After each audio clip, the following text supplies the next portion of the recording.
हमारे पूज्य गुरुदेव भक्तमाली जी, जिनका पूज्य स्वामी जी ने स्मरण किया, और पूज्य श्री पहाड़ी बाबा महाराज जिनका स्मरण किया, एक ऐसे महात्मा संभवतः अपने जीवन में कभी जिन्हें क्रोध आया ही नहीं,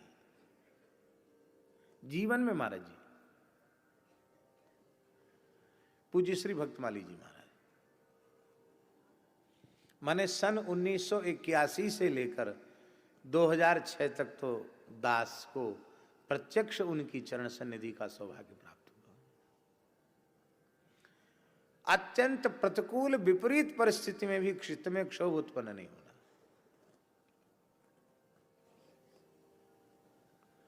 हम लोग थोड़े में परेशान हो जाते हैं।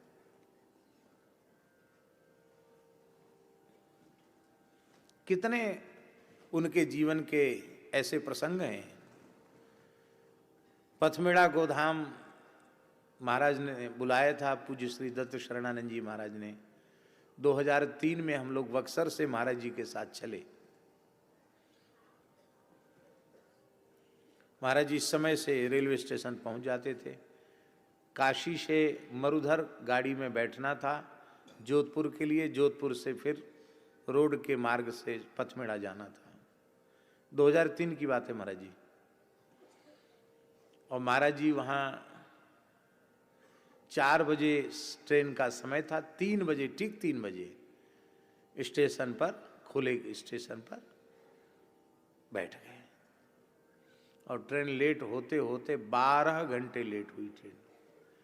शाम को 4 बजे चलने वाली ट्रेन सवेरे 4 बजे आई। और वे कोहरा पड़ रहा था, ठंड खूब थी, हवा भी चल रही थी।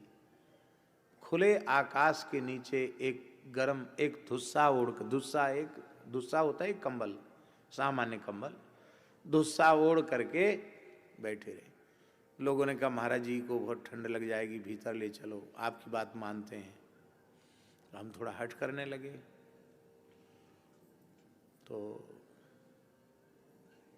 थोड़ी देर बाद बोले, न तो खुद राम राम कर रहे हो, न राम राम करने दे रहे हो। पंडित जी महाराज, पंडित जी बोलते थे हमको, पंडित जी महाराज इस काशी में बाल्यकाल व्यतीत हुआ है, यहाँ अध्ययन किया है, कितने काल से काशी का वियोग हो गया था, आज विश्वनाथ की कृपा से संयोग मिला है। कितनी कृपा है, जितने क्षण काशीवास का सौभाग्य मिल जाए उतना सौभाग्य है। भगवान की बड़ी कृपा भई जो ट्रेन लेट हो गई। जितना लेट होगी उतना काशीवास मिलेगा। 4 बजे तक बैठे रहे, एक आसन से लेटे भी नहीं, ऐसे बैठे रहे। वो ट्रेन में बैठे, जोधपुर पहुंचे, तब सब समय उल्टा पलटा हो गया 12 घंटे लेट होने से। वहां भी बिना असमय में पहुंचे, स्नान आदि किया, बिना स्नान किए कुछ लेते नहीं थे। और फिर पहुंचते पहुंचते पथमेड़ा तो महाराज जी को ज्वर हो गया, और शरीर तो शिथिल था ही, वृद्ध शरीर था। तो हमने कहा महाराज जी ट्रेन जो है बहुत खराब थी, अब तो कान पकड़े, मरुधर में कभी नहीं बैठना। बोले कितनी बढ़िया ट्रेन थी, कम पैसा लिए, ज्यादा समय बैठने का अवसर दिया।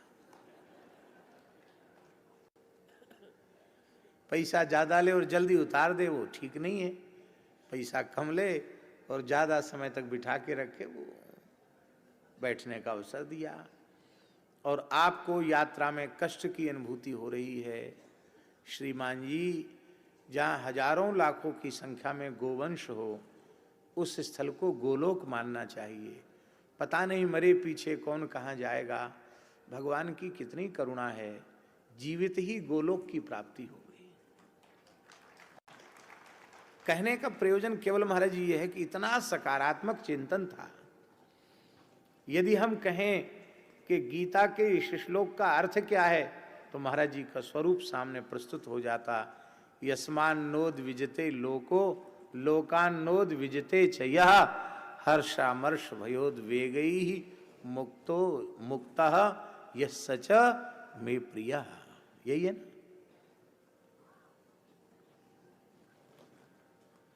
कभी उद्विग्न न होना, कभी क्रोध नहीं करना।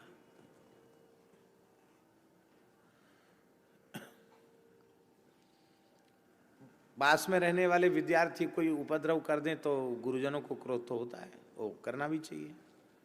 महाराज जी, एक संत कुछ पैसे दे गए, कुछ महाराज जी के पास बैंक भी चलता था, और ऐसा बैंक दुनिया में कहीं हो नहीं सकता, न भूतो न भविष्यति, जैसा बैंक महाराज जी का था। आप कहेंगे कैसा बैंक? साधु महाराज जी पैसा जमा कर देते, 1000-2000 रुपया, और लेते रहते, तो डायरी में लिखते रहते, उनको देते रहते, और उनके 2000 रुपये जब पूरे हो जाते तो फिर 2000 जमा लिख देते और फिर देने लग जाते। और महात्मा पूछते, महाराज जी जमा है? अरे अभी खर्चे ही कहाँ हुआ है, सब लिखा, देखो ये लिखा हुआ है। तो ऋण लगा करके फिर उसको जो गया है उसको फिर से जोड़ के जमा कर देते। और महात्मा भी विचित्र, विद्यार्थी भी विचित्र, एक टुकड़ा दूसरे नोट का, एक टुकड़ा दूसरे नोट का, जो बट्टे में भी न चले। आधा नोट दूसरा, आधा नोट दूसरा। और महाराज जी कहते थे जो बट्टे में न चले वो हमारे यहां चल जाएगा, उसको नया नोट दे देते। और प्रातःकाल विद्यार्थियों को पढ़ने के लिए कहते थे, महाराज जी विचित्र बात है, हमारे समय से पढ़ने मत आओ, तुम अमुक अमुक आश्रम में रहते हो, जब तुम्हें सेवा से अवकाश मिले, कोई काम न बचे, सुबेरे 5 बजे से लेके रात्रि को 12-1 बजे तक, जब तक तुम्हारे स्थान का गेट खुला रहे और सुदामा कुटी का गेट खुला रहे, आओ पढ़ लो।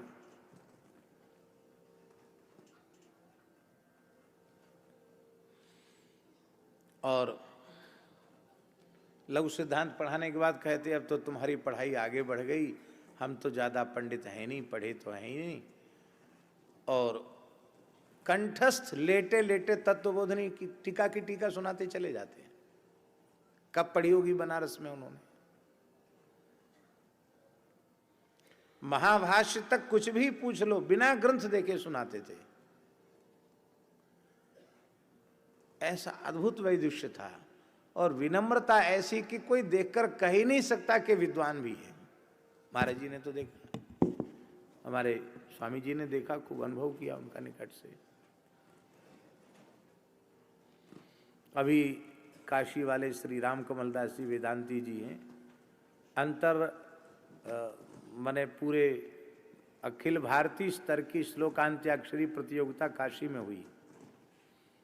तो महाराज जी के विद्यार्थी रहे, व्याकरण पढ़े महाराज जी से, तो महाराज जी से बोले श्लोकांत्याक्षरी में हमारा नाम आया, भाग लेना है, और अनुष्टुप सुनाना नहीं है, अनुष्टुप छोड़ के कोई भी श्लोक छंद सुनाना है। तो अमुक अमुक अक्षरों के अमुक अमुक अक्षर आद्यक्षर वाले अमुक अमुक छंद नहीं मिलते हैं। तो महाराज ने उनको सूची बना के लाओ, और सूची बना के लाए तो महाराज जी ने ऐसे लिख दिया जैसे पहले से कंठस्थ हों, अलग अलग छंदों में संस्कृत के छंद लिख दिए, और वो उस अखिल भारतीय स्तर की प्रतियोगिता में प्रथम स्थान पर आए। तो परीक्षकों ने पूछा कि या अणा इस तरह के अक्षरों के तो छंद ही प्राप्त नहीं होते, वो इतने बढ़िया छंद कहां से सीख के आए हो, तुमने कहां से सीखा ये? उन्होंने कहा हमारे गुरुजी ने लिखे। संस्कृत की कविता भी ऐसी लिख देते, सुनाने वाले दूसरे, सुनाने वाले हम जैसे, लोग समझें कि इन्हीं की रचना है। महाराज जी से लोग रचना कर, महाराज जी अमुक जगह विद्वत गोष्ठी में जाना, कुछ लिख दीजिए, फट से लिख देते। हिंदी में भी उसके नाम की रचना करके लिख देते। तो महाराज जी के पास बैंक भी चलता था, अब ये बात होगी महाराज जी सन 85-86 की बात होगी, और 5,000 रुपये एक महात्मा उन्होंने महाराज जी से लिए थे, फिर वो जमा करके गए, और वो जमा करके गए। हम ऐसे ही, कभी ध्यान रहता नहीं, वो कोई धरने वाला धर गया और लेने वाला उठा ले गया। अब महाराज जी कहीं बाहर प्रवास में थे, बाहर जब आए तब मुझे स्मरण आया कि अरे उन अमुक महात्मा का पैसा वो तो हमको दे गए थे, हमको जमा करना पड़ेगा। तो हम खोजने लगे आसन में, अपने ग्रंथ इधर से उधर उल्टे पलटने, क्या प्राय लोग पुस्तकों में रख देते हैं पैसा, पुस्तक उलट पलट करने लगे। तो महाराज जी बोले, क्या बहुत उद्विग्न हैं आप, क्या बात है, बहुत उठा पटक कर रहे हैं, सामान इधर उधर फैला रहे हैं, क्या बात है। तो पहले तो हमने प्रयत्न किया खोजने का, लेकिन जब हुए तब ना मिले, वो तो कोई ले गया। तो मैंने हाथ जोड़कर कहा, महाराज जी बहुत बड़ी गलती हो गई। क्या हुआ कि अमुक महात्मा जमा कर गए थे और फिर हमको ध्यान नहीं रहा, कोई उठा ले गया। तो मुस्कुरा कर कहते हैं, खाली दूसरों को सिखाने के लिए है। देखो, गतम न सोचामि कृतम न मन्ये गतम न सोचामि, तो ये वाक्य कब काम आवेंगे? गतम न सोचामि, चला गया, क्या शोक करना। रही जमा करने की बात, तो मैं जमा लिख देता हूं, तुरंत जमा लिख दिए उन्होंने। हमारा बैंक तो ऐसे ही चलता है। ये इसलिए उदाहरण दिया कि किसी भी परिस्थिति में उनको क्रोध नहीं। अच्छा, ज्यादा गुस्सा हो जाए तो भाषा कैसी? एक महात्मा ने एक महात्मा को किसी बदमाश से पिटवा दिया, कोई आपसी झगड़ा हुआ, उन्होंने आकर महाराज से शिकायत की, और वो शिकायत कर रहे थे तो महाराज जी समझा रहे थे उनको, देखो महात्मा, तितिक्षवा, सबसे पहले कपिल जी ने कहा है, आपका देखो अपमान होता है ना तो पाप का नाश होता है, और सम्मान होता है तो पुण्य का नाश होता है। भगवान ने बड़ी कृपा की, बिना प्रायश्चित के पाप का नाश हो गया। आप अपने मन में अशुभ संकल्प नहीं करना, आप साधुता में ही रहना। उनको समझा रहे थे, तब तक वो जो महात्मा जिनकी गलती थी वो आ गए, बोले नहीं नहीं, झूठी शिकायत कर रहा है, ये झूठ बोल रहा है। और तो महाराज जी एक थोड़े रुष्ट में उनकी वाणी हम बता रहे हैं कैसी थी। महाराज जी बोले उन संत का, अमुकदासी महाराज, मैं आपके चरणों में दंडवत प्रणाम करता हूं, अभी महंत तो आप बने ही नहीं, संत सेवा पहले से ही आरंभ कर दी।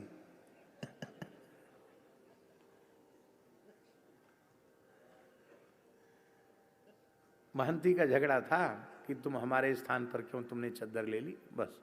और महाराज जी बोले, देखो इसको तुम रोकना चाहते हो, इसके भाग्य में है, भगवान चाहते हैं तो ये भारत के सर्वोच्च प्रतिष्ठित स्थान का महंत बनेगा।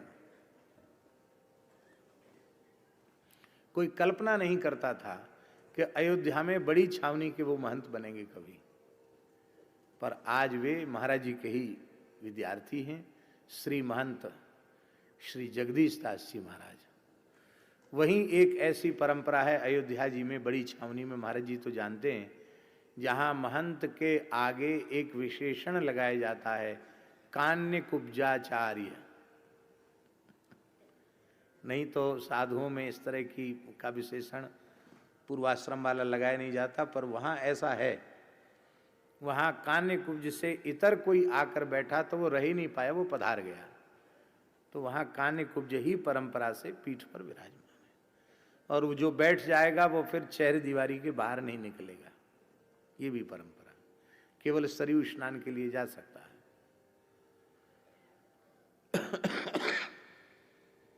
तो एक ऐसे महापुरुष जिनको कभी क्रोध ही नहीं आया,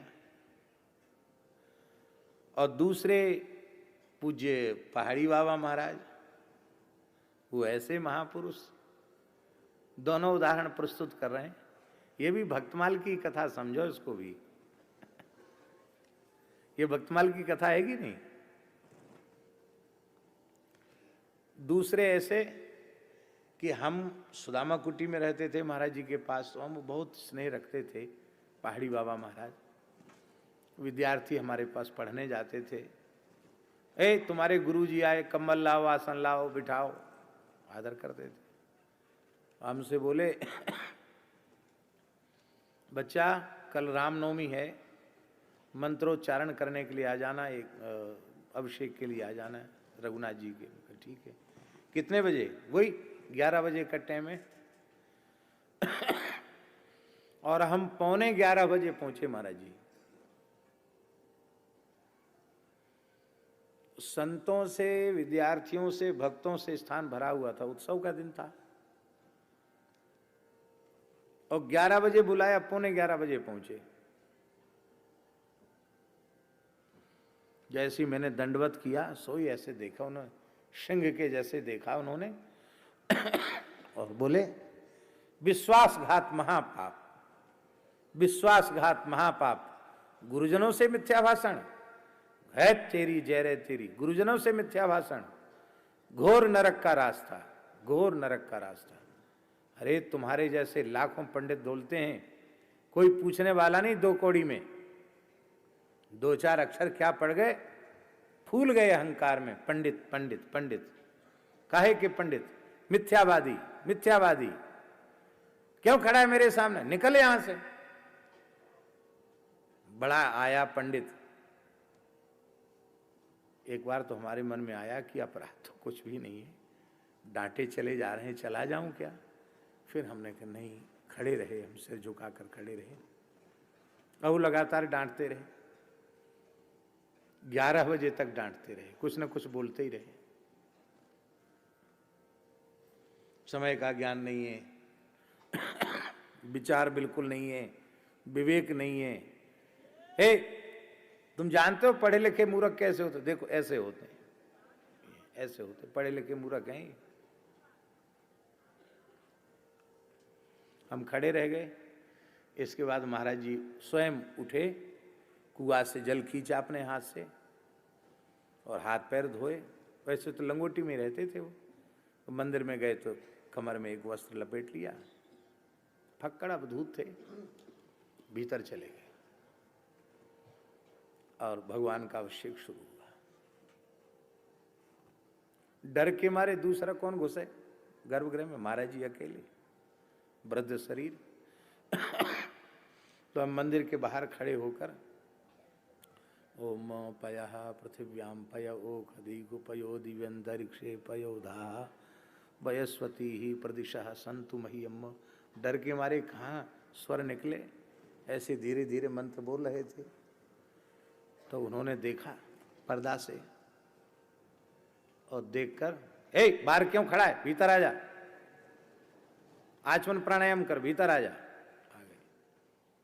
देख मैं वृद्ध हूं, अपने हाथ से सेवा भी करो, मंत्रोच्चारण भी करो। भला बढ़िया श्रृंगार करना, आज नवमी है, ऐसा कहकर मुस्कुराए। जैसे ही मुस्कुराए, सोई हमारी आत्मा ठंडी हो गई। बड़ी कृपा की। और मुस्कुरा के तुरंत बाहर निकल आए, नीम के नीचे बैठ गए। अब स्वाभाविक है कि विलंब से अभिषेक शुरू होगा तो विलंब से आरती होगी। दिन में 1 बजे आरती हुई, बड़ी आरती हुई। आरती के बाद हमको एक बढ़िया रेशमी वस्त्र दिया, भक्तों से कहा कि देखो इनकी सेवा करो, ऐसे ब्राह्मण मिलना मुश्किल है। तो कुछ भेंट पूजा भी करवाई, और सबसे पहले हमको पंचामृत पंजीरी सब प्रसाद दिया। बोले अब जाओ। हम मन में सोचे अभी इतना क्रोध किया, अभी इतना ज़्यादा प्रसन्न होकर के दोनों तरह की कृपा इनकी हो रही है।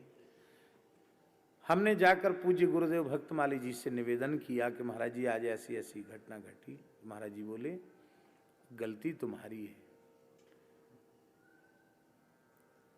तुम जानते हो कि प्रायः 12 बजे सब जगह आरती होती है जन्म की, तो तुम्हें खुद विचार करना चाहिए था कि 11 बजे के बाद अभिषेक शुरू करेंगे तो श्रृंगार होकर 12 बजे आरती कैसे होगी।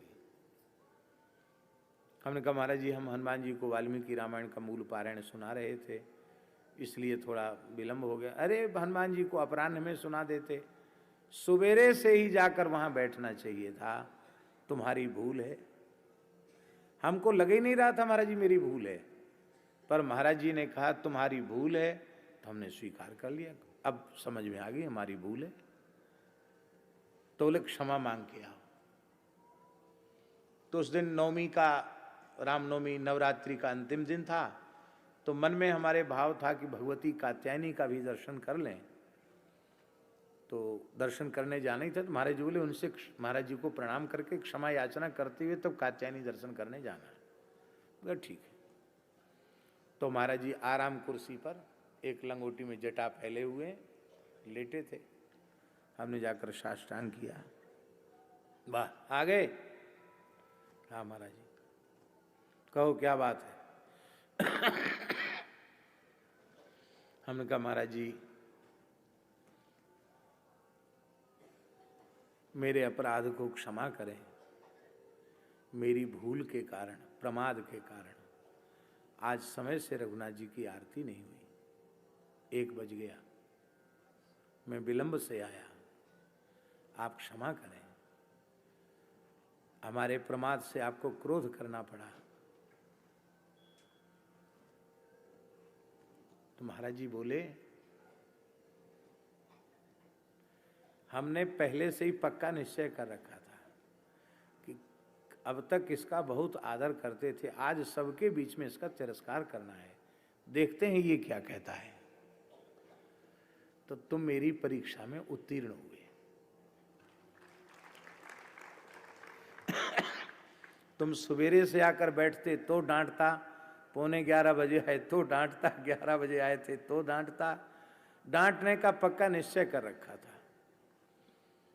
और तुम चले जाते यदि मेरे सामने से, तो हमेशा के लिए मेरी दृष्टि से चले जाते। जो गुरुजनों की बात सहन नहीं कर सकता वो किसकी सहन करेगा? और महाराज जी विचित्र बात कहते थे, बच्चा अब तो कुछ नहीं है, गुरुओं की मार खा लोगे तो जमराज की मार नहीं खानी पड़ेगी।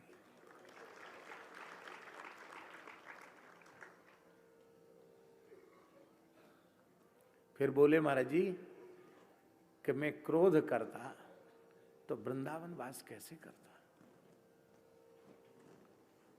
मैंने उन गुरुओं का संग किया है जो मिट्टी छू दें तो मिश्री हो जाए। जानता है बच्चा मिट्टी मिश्री का भेद?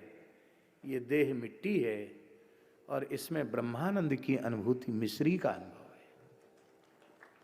मैं निरंतर ब्रह्मानंद में रमण करता हूं, मैं क्रोध करूंगा? तुम आज मेरी परीक्षा में उत्तीर्ण हुए, जाओ। हम अपने जीवन की सबसे बड़ी उपलब्धि और सौभाग्य यही मानते हैं कि हमको ऐसे समर्थ महापुरुषों की चरण सन्निधि मिली। भले ही 2 अक्षर पढ़े न पढ़े, कुछ भी न मिला हो, सबसे बड़ी उपलब्धि है इन महत् पुरुषों की चरण सन्निधि।